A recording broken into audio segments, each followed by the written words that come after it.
Aujourd'hui, c'est donc les jeudi 11 février. On reprend tout depuis le début. Alors, la priorité des priorités, c'était de régler ce problème de pacte fiscal pour deux raisons. Un, tant qu'on fait ça et qu'on s'occupe du pacte fiscal, on ne s'occupe pas des projets. Deux, l'ambiance est pourrie par le fait que sur le texte le plus important, qui est constitutif de notre intercommunalité, il n'y a pas d'accord politique. Donc, on ne peut pas avancer sur le reste. Donc, la priorité que j'ai fixée aux équipes ici et au bureau, ce que je leur avais dit dès que j'ai été élu, c'est le sujet numéro 1 à résoudre avant le 31 décembre, c'est celui-là. Voilà. Donc, je voulais inscrire cette délibération au Conseil du 10 décembre ou du 11 décembre. Les conditions n'étaient pas réunies, parce que vous savez, c'est comme dans toute négociation, vous discutez, puis c'est quand la date limite se rapproche que les points de vue se rapprochent. Voilà. Donc, au Conseil du 10 décembre, j'avais retiré la délib en disant que je laissais un accord jusqu'au 31 décembre. Et il se trouve que la période n'était pas super avec les vacances et tout, et qu'on a un cabinet d'avocats qui est arrivé en médiateur dans cette affaire et qui a bien bossé avec les services, les communes concernées et moi-même pendant le mois de janvier, ce qui fait qu'on est arrivé à un accord le 25 janvier, ou le 21 janvier, enfin bref. Un accord sur quoi? Un accord sur un protocole transactionnel, c'est ça le mot, hein, Madame Dutour, qui fixe les obligations de chacun. Les obligations des communes et de la CEU, c'est déjà d'arrêter tous les recours en cours. Voilà. Donc tous les recours de tous les ordres sont stoppés. Voilà. Ça, c'était une condition sine qua non. Oui. Oui, je suis désolée parce que du coup, il y a eu les CM de Vernouillet, Orgeval, oui. Vilaine et tout ça avant. Et hier, justement, à Vernouillet, M. Collado a quand même insisté sur le point que les recours étaient stoppés après la validation du juge administratif, l'homologation du protocole avec le juge administratif. Alors, le protocole dit que tous les recours seront stoppés. D'accord, il n'y a pas besoin de l'homologuer. Mais le protocole ne sera définitivement valable que quand il aura été homologué par un juge administratif. D'accord, voilà. ok. Donc les communes sont d'accord pour retirer. Voilà, le protocole règle les litiges en cours entre la communauté urbaine et les communes, mais il est soumis à l'approbation du tribunal administratif, voilà, du juge. Pourquoi on a fait cette étape? Parce que comme tout ça est quand même très compliqué, on voulait sécuriser juridiquement au maximum le processus. Donc les communes ont demandé à ce que on rajoute entre guillemets cette étape, voilà, qui nous fait perdre un peu de temps, parce qu'il va nous falloir un peu de temps pour faire homologuer ça, enfin, en tout cas pour avoir l'avis du juge sur ce sujet, mais qui est un cliquet supplémentaire que si le juge administratif valide ce protocole, ben, il a évidemment une existence juridique qui est plus forte. Voilà.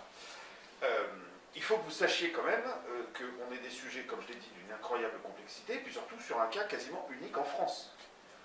Je dis ça parce qu'on a entendu beaucoup de bêtises sur ce protocole et sur le litige et sur la façon d'en sortir. Il n'y a aucune façon simple de régler le problème. Et quand il n'y a aucune façon simple de régler un problème, on s'assoit et on discute. Quand on a discuté, sont arrivés dans la discussion, parce qu'on s'est penché de façon extrêmement forte sur ces questions, y compris avec des avocats spécialisés, etc., le fait que la situation des attributions de compensation en fonction des années n'était pas tout à fait la même. Il y avait des attributions de compensation qui étaient définitives, d'autres qui ne l'étaient pas. Bon, bref, je vous épargne un peu les considérations techniques. Mais résultat, on a quand même pu, en fonction d'un jugement qui était déjà tombé. Donc c'est ça qui est compliqué, si vous voulez. C'est qu'on ne négociait pas. Vous savez, c'est comme une loi sociale, c'est comme un accord social. Une fois que la loi est tombée, il n'y a pas d'accord social. D'accord? Normalement, il arrive en amont de la loi, pour justement éviter de légiférer. Voilà. Donc les concessions, elles ont été d'ordre juridique, voilà.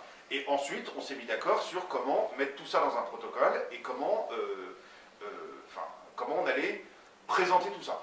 Voilà.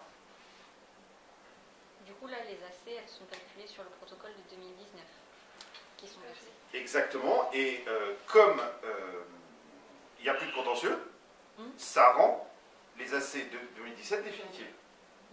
Vous voyez, en fait, tout est dans tout. Mais les AC, du coup, de 2017 définitives, les anciennes calculées sur 2016 ou calculées sur 2019? Vous permettez que je réponde? Bien sûr. Les 2016 sont basées sur 2019 parce qu'elles ont été revotées en 2019. D'accord. Okay. En revanche, les 2017, comme il n'y a plus de contentieux, elles deviennent définitivement définitives. Et comme les 15% ne leur étaient pas applicables et qu'elles n'ont pas été revotées en 2019, c'est le régime antérieur qui s'applique. Donc il n'y a pas de variation de 15%. 2018-2019 jusqu'à Habitat. c'est 15%, c'est le protocole de 2019. D'accord. De discussion des éventuels risques de concussion, etc. La concussion, c'est un terme dont je ne connaissais pas la signification jusqu'à ce qu'il soit utilisé là. On a regardé, il n'y avait pour nous pas de risque de concussion, mais on était dans une atmosphère qui faisait qu'effectivement il y avait des craintes, que tout le monde avait peur en se disant mais si je fais un pas, est-ce que ça ne va pas me coûter juridiquement, etc. Donc on avait besoin d'une sécurité juridique. Et comme on fait un protocole, il n'y a plus de conclusion, c'est-à-dire on se met d'accord, et on a cherché évidemment à éviter tout ça. Mais c'était pas, ce qu'il nous fallait, c'était des concessions réciproques. Voilà. On est arrivé, et ça aboutit à un protocole qui élimine les risques de concussion. D'accord. Voilà. Mais honnêtement, on est en train de discuter de la façon dont on va répartir et calculer des assets de neutralisation fiscale.